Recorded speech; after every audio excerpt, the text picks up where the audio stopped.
around the world raised supplies including 9,600 face shields, 2,500 goggles, and 1,600 pieces of protective gowns, which were sent from Taiwan to New York.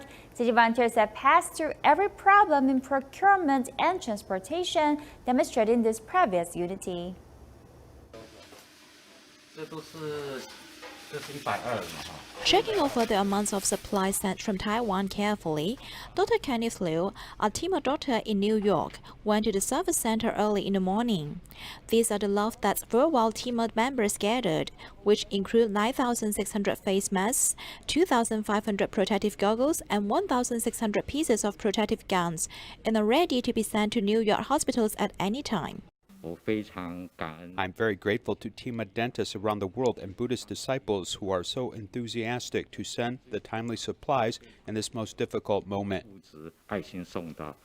In fact, this affinity arose from the revolutionary sentiment established by Dr. Kenneth Liu with TIMA in Taiwan and worldwide when doing overseas disaster relief over the past years. When the epidemic in New York broke out, Taiwan TIMA dentist Xie Jinnong initiated fundraising of supplies in chat groups. Doctors from Taiwan, Los Angeles, and the Philippines immediately donate generously. I believe in love and selflessness. I just wanted to raise little supplies at that time, so I quickly sent out the messages. I didn't expect there are a lot of people willing to donate. Now there are more than 100 people have made donations.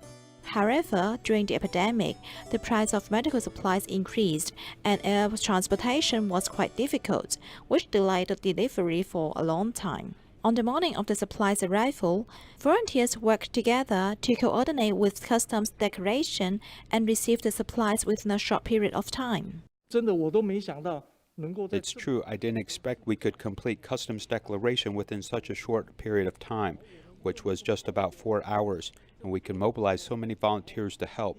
On that day, we just waited for about 8 hours to get the supplies.